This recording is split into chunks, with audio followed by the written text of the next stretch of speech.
Welcome back, everybody. We're on to Chapter 6, the Americans with Disabilities Act, ADA. And this won't have particular relevance to us as teachers. It's probably more of an administrator's focus, but it's good for us to just be aware of it. So ADA focuses mainly on employment and public services, not as much on education.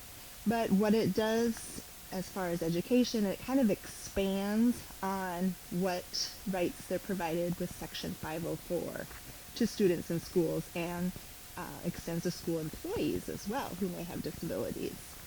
So there are no student-specific rights other than those covered under 504. But here it does apply to private schools, whereas the other, like IDEA, does not. So it doesn't add to the student rights, but just kind of expands on those. It extends itself to entities that are not funded by the federal government, so private businesses and private schools, for example. Whereas Section 504, remember, it was any institution receiving those federal funds had to follow those guidelines. So if you just have some extra time, it's interesting to look at the signing ceremony for ADA. President Bush was part of that, and it was the largest signing ceremony in White House history. There were over 3,000 people with disabilities that showed up for this signing ceremony, which was July 26th of 1990. So if you look in your text on page 109, there's a link there that you can go look at that, or just Google it or put it in YouTube, and it should get you right there if you're interested in seeing that. Let's go on and look at the purpose of ADA.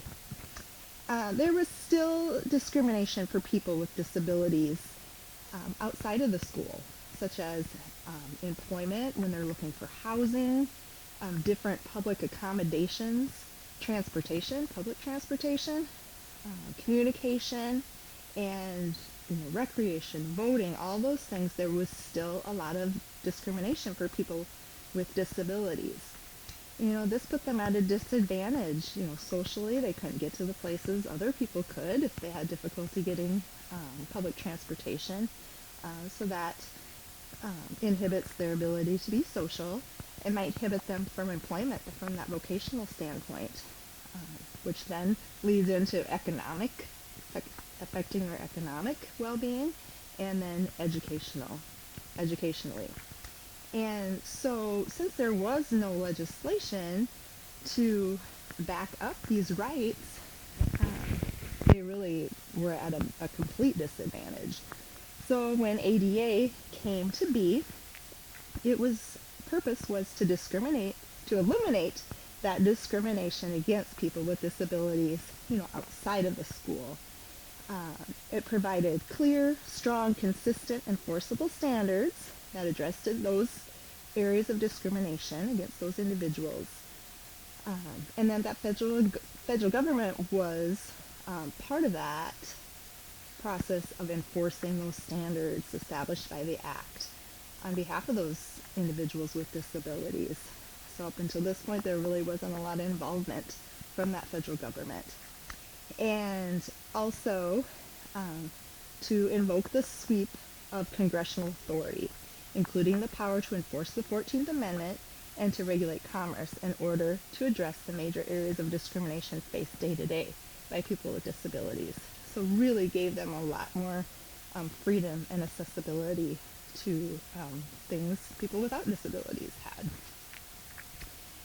So who does ADA protect? It's very similar in its definition to Section 504. So we have that defined as the first part of physical or mental impairment that substantially limits one or more of the major life activities of such individual. 2, a record of such an impairment or being regarded as having such an impairment. Sounds familiar, right? Just like Section 504. Um, Now, as part of ADA, they had certain exclusions. So it excluded discrimination based on age, non-chronic impairments such as a broken bone, excluded pregnancy, and obesity, except on rare occasions. And if you were currently using illegal drugs, you could not be covered under ADA. But if you were in recovery and no longer using those illegal drugs, then you could be protected under ADA. So, the key part to this definition is that the disability substantially limits one or more of the major life activities. So several court cases demonstrated that these are a little more strictly interpreted under ADA, even though, we have that substantial as kind of a gray area as it was in Section 504. If you have time, it's interesting to read some of the court cases that were brought using ADA, and on the slide there, they're outlined 4 cases there, and the page numbers. If you want to, take some time and read through those, they're kind of interesting.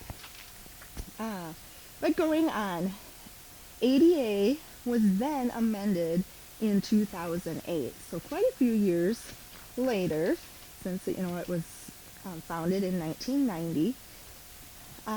But they really wanted to.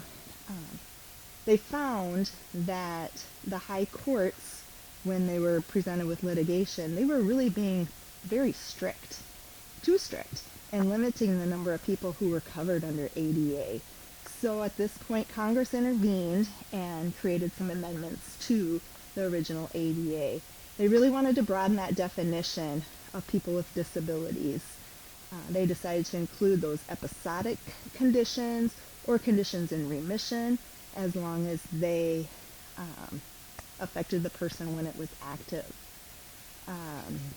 They added some major life activities, caring for oneself, performing manual tasks, seeing, hearing, eating, sleeping, walking, standing, lifting, bending, speaking, breathing, learning, reading, concentrating, thinking, communicating, and working.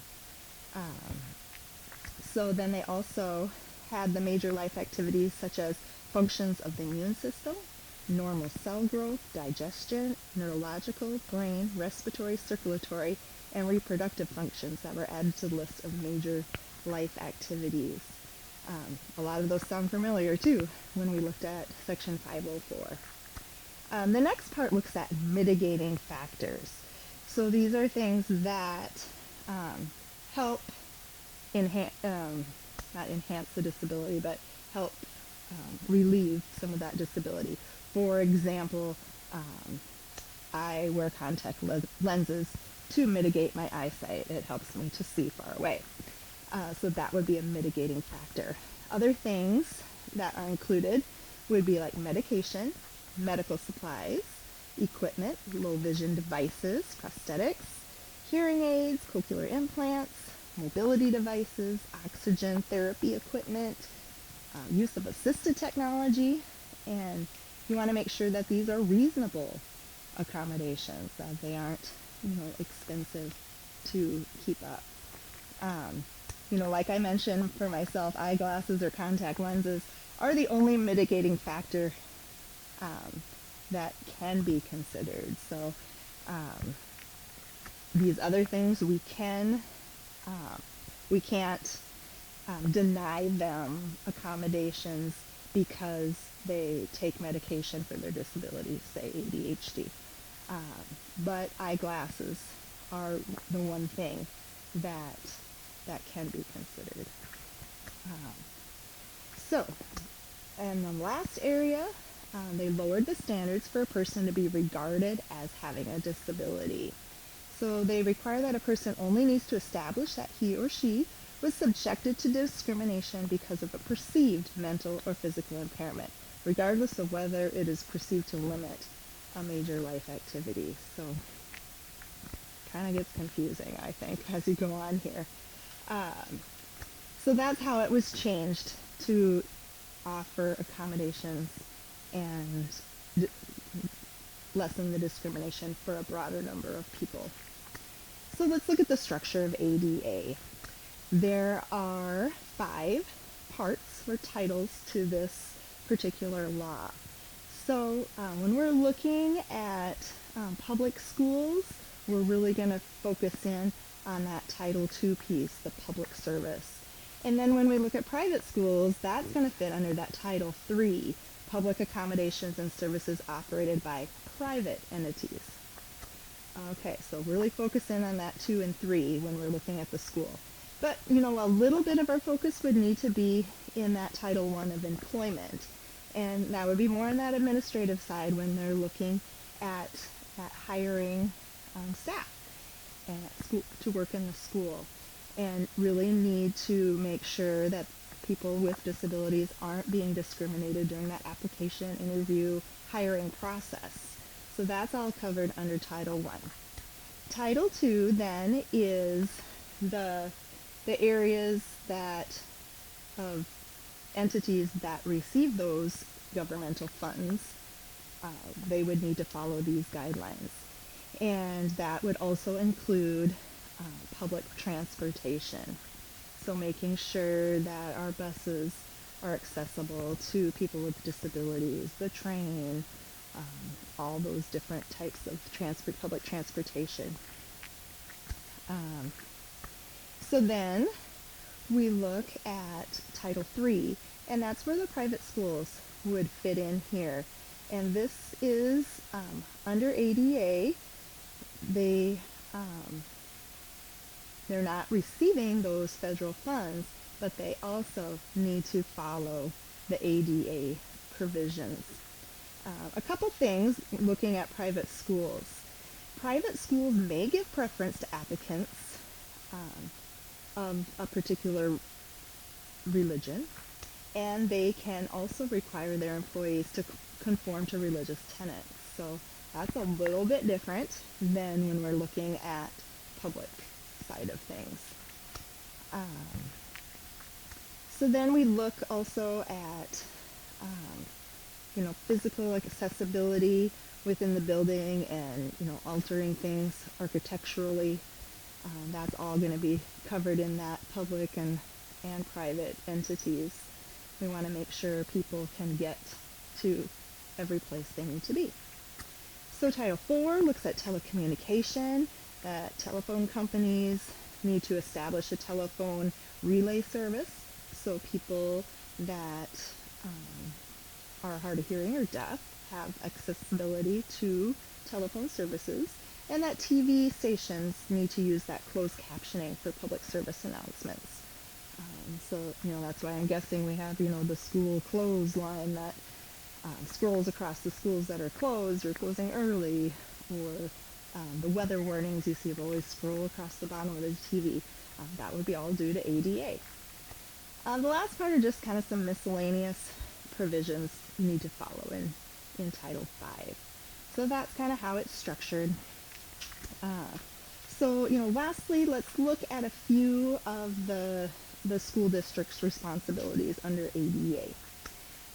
So if a school has more than 50 employees, they need to appoint an ADA coordinator.